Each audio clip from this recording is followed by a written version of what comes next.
This is a summary of the FED project presentation done by Shelley Glimsher's animatronics groups. The engineering design cycle taught to all first-year engineers at NC State is something meant to be used to solve problems. It is a cyclical process including asking, imagining, planning, creating, and improving.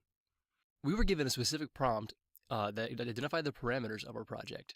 This included, for the animatronics group, this included a object that had to be able to move on its own, had certain limits in how much space it could take up, had to be battery operated unless addressed otherwise, and could not go over $40 in budget.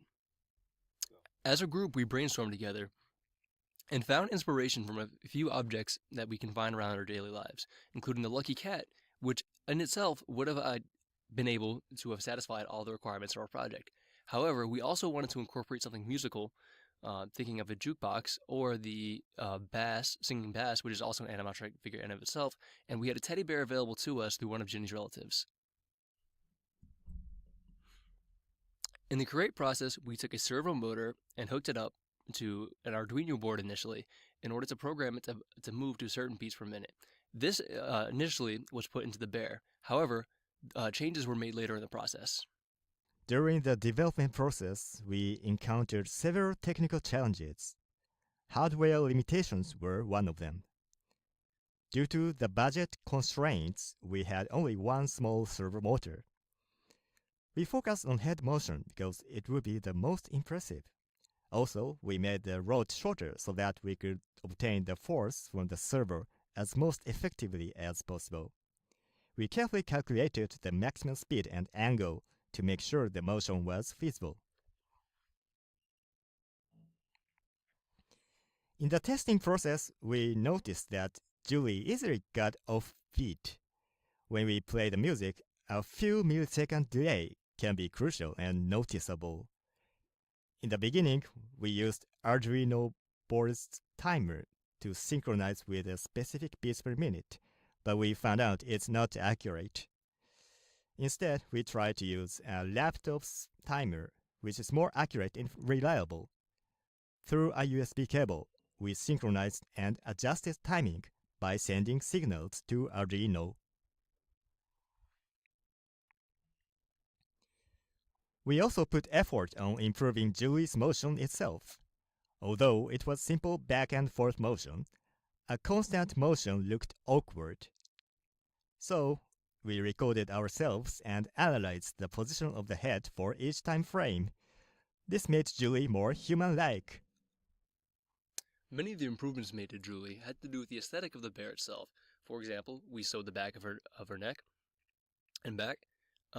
We put an emblem for NC State on her front, and we made a display board that would display the beats per minute at the final presentation. However, as mentioned before, a significant improvement made had to do with the functionality of the bear itself, where we timed the head bobbing so that it would have its head down on the downbeat and then have a pause on the upbeat after having raised its head up. On the day of FEDD, we gave a presentation for 2 hours.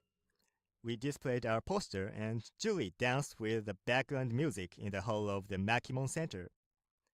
As a result, we came in the second place in animatronics and won FEDD t-shirts.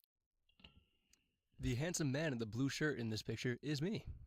Alright, so the bear there was definitely room for improvement for Julie. The bear needs some more aesthetic improvements. Obviously, we tried what we could with the sticker and stitching up the bear. Definitely could have given Julie a costume though.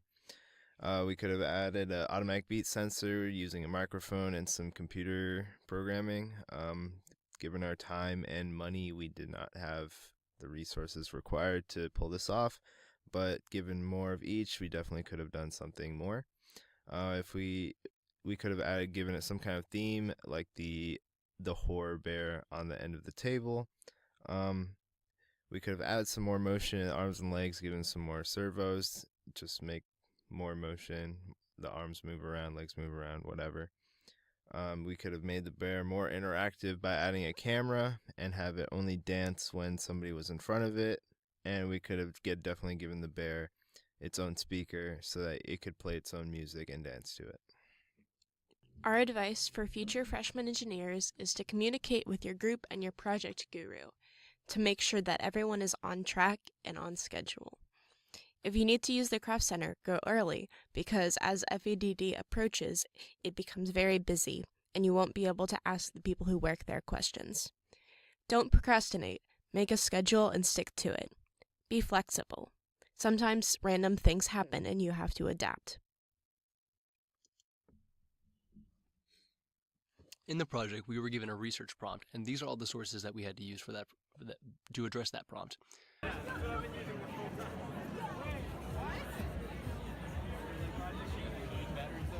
Oh, that's pretty good.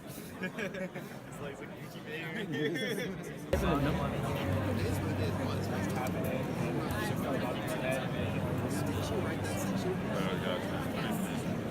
So does this song determine her head and that? There's a manual input. We didn't look at it.